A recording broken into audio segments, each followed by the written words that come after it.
There is a kind of tiredness that has nothing to do with sleep, and many people do not realize until their 60s that they have spent most of their life carrying things that were never necessary to carry. You have probably felt it, not in the body or not only there. It is more like a tiredness of carrying something for a very long time, something you can no longer quite name, something that used to have a reason, and somewhere along the way the reason faded. But the carrying never stopped.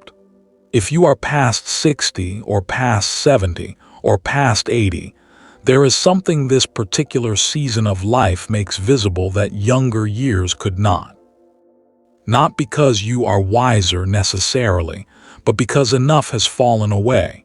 The titles, the urgencies, the sense that everything depended on you getting it right. Enough has fallen away that something quieter can finally be seen, if you are willing to look. Before we go further, notice, honestly, whether there is something you have been carrying a long time that you have simply gotten used to carrying. Here is what most people do not say plainly about growing older. It does not automatically make a person free. The body slows. That part is true. But the mind can be just as tangled at 75 as it was at 35, sometimes more so, because the tangles have had more time to settle, to calcify, to begin to feel like personality. What the teaching points at, what the early Buddhist texts kept returning to again and again, in different words, is not the absence of tangles. It is the seeing of them directly, without story wrapped around them. There is something that happens when a long argument ends, not during it after. The air in the room is different. Something unspoken is still present, and the person who was arguing, they are not quite sure what happened. They said what they said. It came out the way it came out. And now there is a silence that does not feel like peace. Most people never look at what happened in the moment before the words came, only after. Someone is sitting at a kitchen table. The house is quiet. A cup of tea has gone cold without being touched. Earlier in the day at lunch, a conversation happened. Something small was said. A comment offhand, probably not intended to land where it landed, but it landed. The person at the table is not angry exactly, something more layered than that. More like a familiar weight pressing back in. They are replaying the conversation, not the whole thing, a specific moment, the look on the other person's face, the tone, the pause before the response. And what they are feeling quietly without naming it is something like, I am disappearing, not literally. But the feeling is specific enough that it does not need a word. The tea sits there.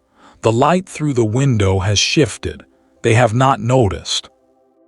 This is where the teaching is actually pointing, not at dramatic crises, but at this ordinary contraction, this pulling inward around a moment that has already passed.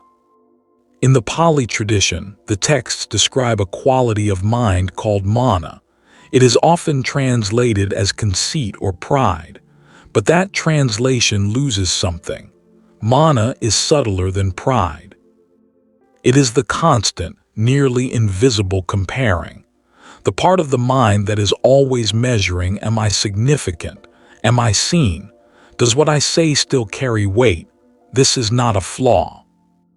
It is what minds do when they have been organized around a self for decades. But here is what the teaching notices, what you can actually see if you look. Mana is not the self protecting itself. It is the self proving itself, over and over, in the smallest moments, in the look on someone's face after you speak, in whether your advice was followed, in whether anyone checked in today. And what drives it, what keeps it running, is not arrogance. It is a quiet, ongoing fear, that without the proof there is nothing left. The teaching does not ask you to disagree with that fear. It asks you to look at it directly, to see it arising, to see it doing what it does, without immediately running away from it or toward it. There is a sutta, an early teaching, where a monk asks the Buddha about the clearest way to describe direct seeing. The Buddha points to the most ordinary thing imaginable. He says roughly, in the seen just what is seen, in the heard just what is heard, in the felt just what is felt, no elaboration added on top, no story built around the bare fact. This is not a technique for advanced practitioners. It is pointing at something that is already available right now in the kitchen with a cold cup of tea. The cup is cold. The light has shifted. The person at the table is breathing, just that. Before the story about what the comment meant, before the replay begins again, there is just what is actually here. Notice right now as you listen whether there is a particular loop that your mind returns to, not to stop it, just to notice it exists. Here is a second moment. Someone is preparing to visit a family member they have not seen in several months. They are putting on a coat, and without meaning to, without deciding to, something tightens in the chest. A memory surfaces, not of anything dramatic, of a specific afternoon years ago. Something was said that was unfair. Something was withheld that should have been given. The person putting on the coat has not forgiven it. Not really. They have decided not to bring it up.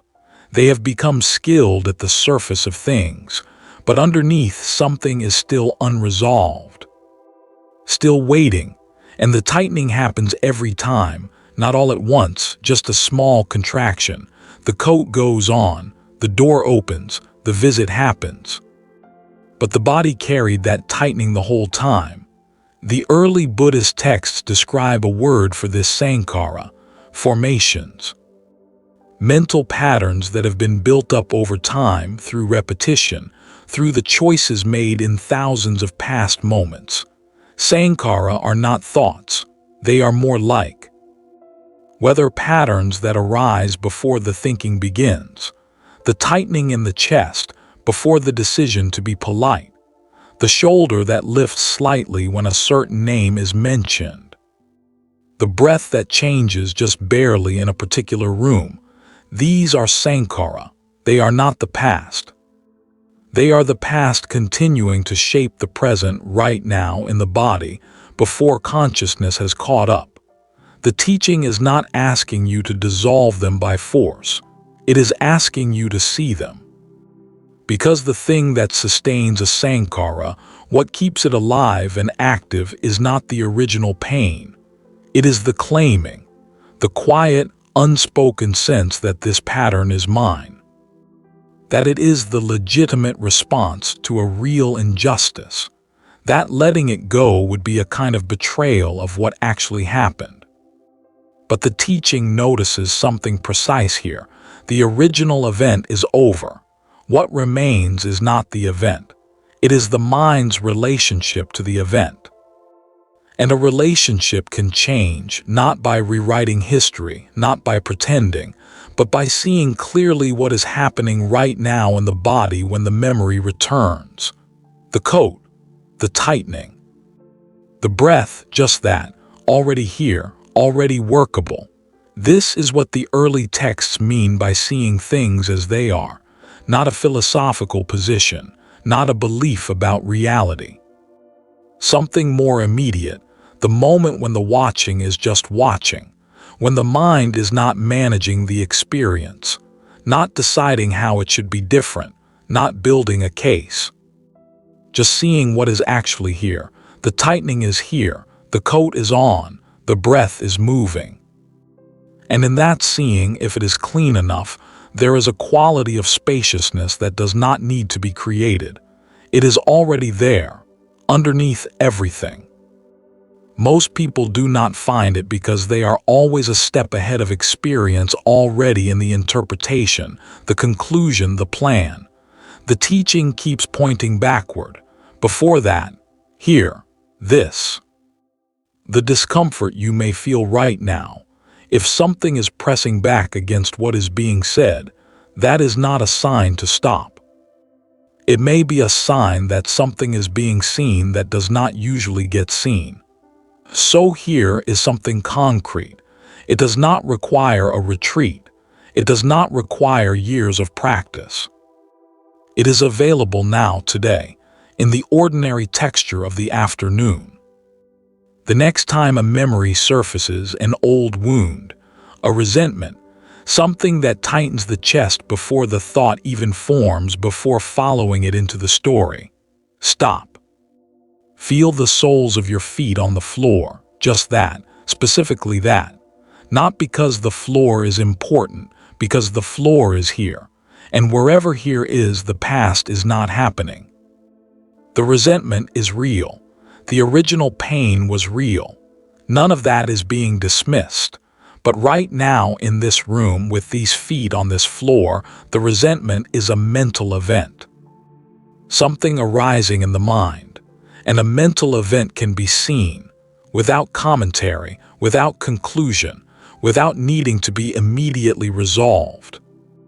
The seeing itself is already something different from being swept away by it. Not a cure, not a technique, a place to stand. If any of this has touched something real, a particular weight, a specific loop, feel free to describe it below. Sometimes putting it into words is the beginning of seeing it clearly. There is one more thing. This one is quiet, almost invisible. It is the habit of waiting, not for something dramatic, for the right conditions. When things settle down, when I have more energy, when the children are less busy, when I feel more ready. This is not laziness. It is almost the opposite. It is a mind that takes the inner life seriously enough to want to approach it properly. To not rush, to wait until it can be done right. And there is something deeply reasonable about that, which is why it is the most dangerous of the habits, because the conditions never fully arrive. There is always one more thing unsettled, one more arrangement to make, one more year to get through first. In the Majjhima Nikaya, one of the central collections of early Buddhist teachings, there is a teaching on urgency. Not urgency as anxiety, urgency as clarity. The Pali word is appamada. It is usually translated as heedfulness or non-negligence, but the texture of it is closer to, not sleepwalking through the moments that are actually available. The Buddha used a specific image for its opposite, a person walking through a field and the field is slowly, silently catching fire behind them. They are not running. They are walking at a normal pace. They have somewhere to be eventually, but the fire is real, and the field behind them is smaller than it was, not to frighten, to clarify. This is the most honest thing that can be said about later life. The field is real, it is finite, and it is available now. That is not a tragedy. That is, if seen clearly, an enormous gift. Because the very thing that makes time feel urgent is the same thing that makes this moment vivid. There is less of it left, which means each morning carries a weight it did not have at 30. Not the weight of burden, the weight of mattering. The woman who came to a monastery at 80 years old, she did not come because she had her life together. She came because she had 80 years of confusion to work with, and she said exactly that. The monks hesitated. She said, "I have 80 years of suffering. Is that not enough material?" They taught her. What she brought was not a disadvantage. It was the whole point. Because the Dharma, the teaching, does not require a clean slate. It does not require that you arrive having already resolved your grief, your regrets, your lingering resentments. It works with those things. It works through those things. Everything you have lived, every season that passed through you without being fully understood, that is not time wasted. That is the material. There is something that happens just before real stillness arrives, not during the sitting, before it, a small resistance, the mind generating a reason to get up, to check something, to do the thing first.